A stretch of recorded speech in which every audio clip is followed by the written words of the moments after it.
नमस्कार, पंजाब तक में आपका स्वागत है। मैं हूं सतेंद्र चौहान और जैसे जैसे पंजाब विधानसभा चुनाव की आहट पास आकर सुनाई देने लगी है, वैसे वैसे ही इसके साथ वादे, इरादे, घोषणाएं राजनीतिक दलों ने जनता को सुनानी शुरू कर दी है। और इसकी शुरुआत की है दिल्ली के मुख्यमंत्री और आम आदमी पार्टी के कन्वीनर अरविंद केजरीवाल ने।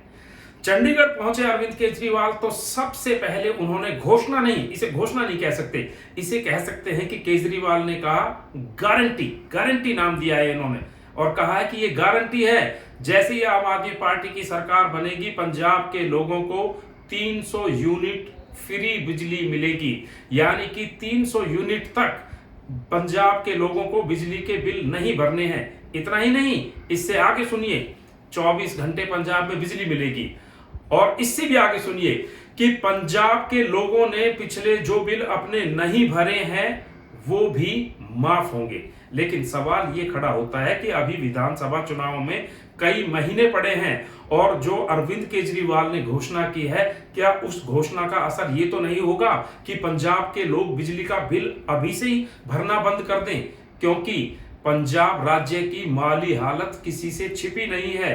पंजाब पर लाखों करोड़ों का कर्ज है और ऐसी स्थिति में अगर पंजाब के लोगों ने बिजली के बिल भरना ही बंद कर दिए तो ये स्थिति कहीं ना कहीं पंजाब को और माली हालत में कंगाल करने की तरफ ले जाएगी।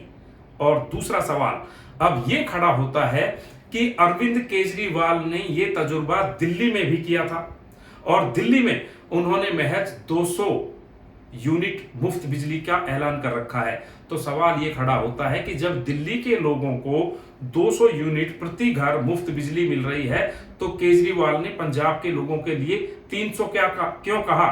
और क्या जब दिल्ली के विधानसभा चुनाव होंगे तो केजरीवाल 200 से बढ़ाकर दिल्ली के लोगों के लिए मुफ्त बिजली 400 प्रति घर यूनिट कर देंगे क्या? तो ये वो सवाल है जो कहीं ना कहीं राजनीतिक हलकों में घूम रहे हैं और राजनीतिक दलों ने इस पर सवालिया निशान लगाने भी शुरू कर दिए हैं। अगर पंजाब की बात करें तो पंजाब में फिलहाल मौजूदा हालात में एससी, बीसी, ओबीसी, बीपीएल, स्वतंत्रता सेनानी और इसके साथ ही किसानों को अभी भी 200 यूनिट बिल्कुल फ्री मिल रही है।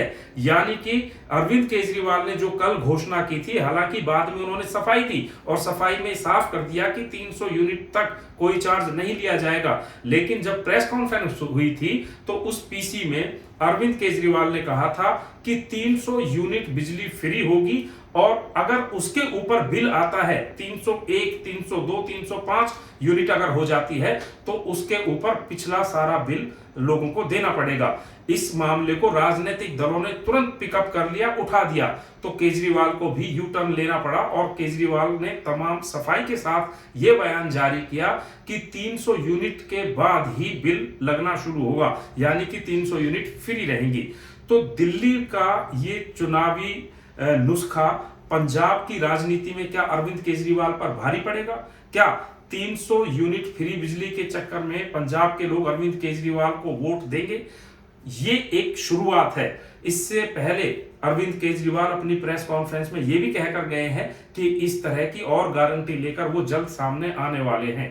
यानी कि चुनावी वादों में अब मुफ्त आप कुछ भी लोगों को दीजिए, लोगों को लुभाइए, बड़े बड़े वादे करिए। क्या ये एक अच्छी राजनीति की शुरुआत है, खासकर उस राज्य के लिए जो पहले ही कर्ज में डूबा हुआ है? तो इसके साथ ही सवाल ये भी खड़ा होता है कि अरविंद केजरीवाल जब दिल्ली के मुख्यमंत्री हैं तो दिल्ली में पहले 300 यूनिट फ्री क्यों नहीं देते और पंजाब में 300 यूनिट का ऐलान उन्होंने क्यों किया है? दिल्ली में दे रहे हैं 200 फ्री यूनिट और पंजाब में विधानसभा चुनाव है तो वहां पे कर दिया 300 यूनिट। कुल मिलाकर अब ये सवाल उठ रहा है, क्या अरविंद केजरीवाल का ये पासा उनके पक्ष में जाएगा या फिर कहीं ना कहीं वो सियासी चक्रव्यूह में फंस तो नहीं जाएंगे?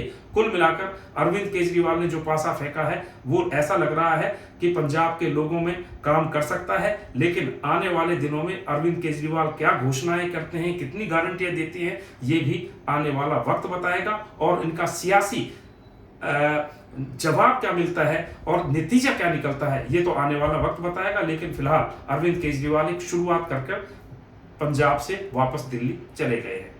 पंजाब तक में फिलहाल इतना ही। बाकी देश, दुनिया, हरियाणा, पंजाब समेत उत्तर भारत की तमाम खबरों, जानकारियों, विश्लेषण और अपडेट्स के लिए आप हमारे साथ जुड़े रहिए।